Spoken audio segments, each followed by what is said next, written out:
வணக்கம். நாம் இப்போ பார்க்க போகிற ரெசிபி வந்து ராகி மாவில் வந்து ஸ்வீட் செய்கிறது எப்படின்னு பார்ப்போம். இது வந்து ட்ரெடிஷ்னல் மெத்தடில் வந்து செய்கிறது. அதுக்கு வந்து நான் ஒரு கப்பு, ஒரு டம்ளர் இந்த அளவுக்கு வந்து ஒரு கப்பில் வந்து மாவு எடுத்திருக்கேன்.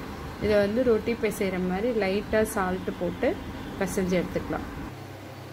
பாருங்க, தண்ணி வந்து கொஞ்சம் கொஞ்சமாக ஊற்றி பிணைஞ்சு இந்த மாதிரி இந்த சைஸில் வந்து ஒரு 3 உருண்டை வந்து பிடிச்சி வச்சுருக்கேன். இது என்ன பண்ணிடலாம் அப்படின்னா, தோசைக்கல்லில் வந்து சுட்டு எடுத்துக்கலாம் அடை மாதிரி.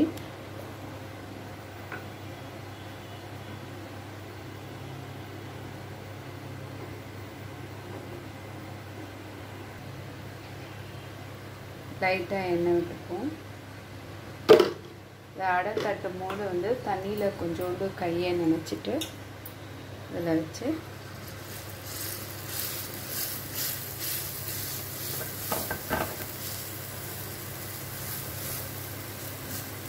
எப்படியும் இதை வந்து பிச்சு தான் போட போகிறோம்.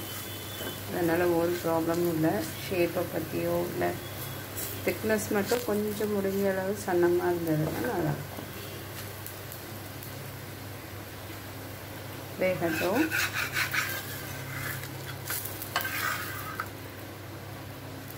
அதுக்குள்ளார வந்து தேவையான அளவு வெல்லம் வந்து 3 உருண்டைன்றதுனால இந்த அளவுக்கு வந்து வெல்லம் எடுத்து வச்சுருக்கேன்.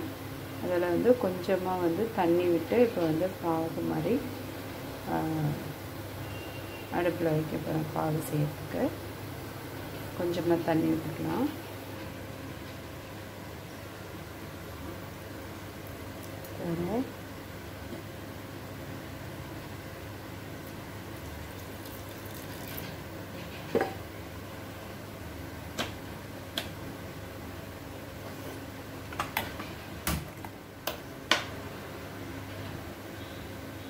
கரையிட்டு ரொட்டி அதுக்குள்ளார சுட்டு எடுத்துக்கணும்.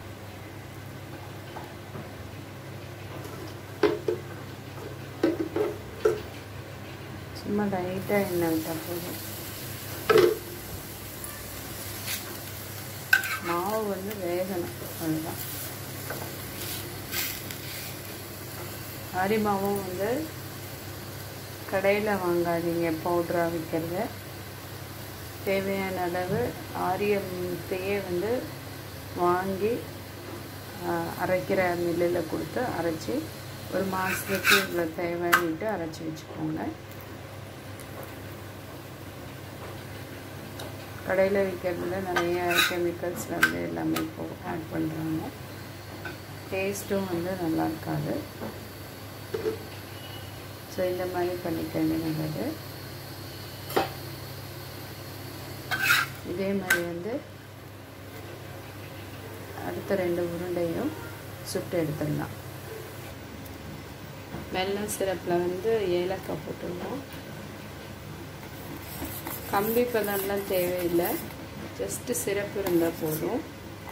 இதில் என்ன பண்ண போகிறோன்னா, இந்த சுட்டு வச்ச ரொட்டியெல்லாம் வந்து பிச்சு சின்னதாக பிச்சு இந்த சிரப்பில் வந்து போட்டு வேர்க்கடலையும் எள்ளு இது ரெண்டையும் வந்து குறைக்குறேன் மிக்சியில். அதாவது வேர்க்கடலையும் எள்ளையும் வறுத்து எடுத்துட்டு மிக்சியில் வந்து குறைக்குறேன்னு அடித்து இந்த சிரப்பில் வந்து வெல்லத்தில் போட்டு வைக்கணும். பாருங்கள், 3 ரொட்டியும் வந்து சுட்டு எடுத்தாச்சு. லேசாக ஆறட்டும். இதெல்லாம் வந்து சின்னதாக வந்து பிச்சு எடுத்துடலாம். அதை எடுத்தது அந்த வெல்லம் பாகில் வந்து போட்டுடலாம். பாருங்கள், சுட்டு வச்சுருக்க ரொட்டியை வந்து இது மாதிரி சின்ன பீஸாக வந்து பிச்சு வச்சிடலாம். வச்சுட்டு இப்போ வந்து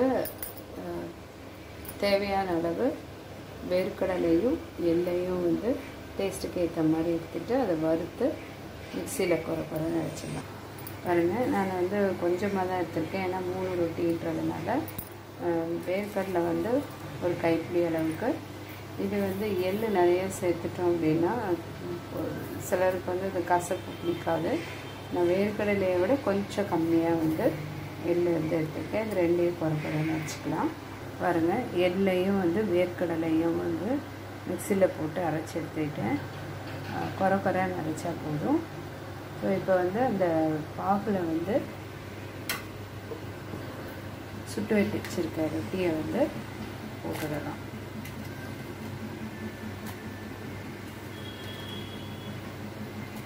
ஹெல்த்துக்கு ரொம்ப நல்லதுங்க.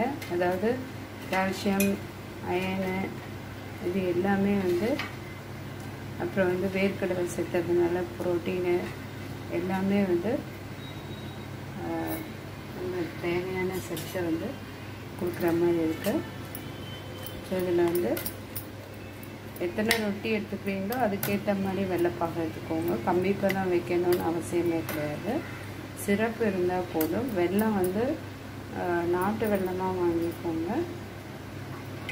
இப்போது தேவையான அளவு இந்த வேர்க்கடலை எள்ளு பொடியை வந்து தூவிடலாம். அவ்வளோ உடம்புக்கு நல்லது. குழந்தைங்கள்லேருந்து பெரியவங்களுக்கு வரைக்கும், ஸ்பெஷலாக வந்து லேடிஸ்க்கு வந்து ரொம்ப ரொம்ப நல்லது. அயன் டெஃபிஷியன்சி இருக்கவங்க, அனிமிக்காக இருக்கவங்க, அப்புறம் வளர குழந்தைங்க எல்லாத்துக்குமே வந்து ரொம்ப நல்லது. இதை வந்து இப்படி அப்படியே எடுத்து சாப்பிட்லாம், ஊற வச்சும் சாப்பிட்லாம். ஹெல்த்தியான ராகி ஸ்வீட் ரெடி.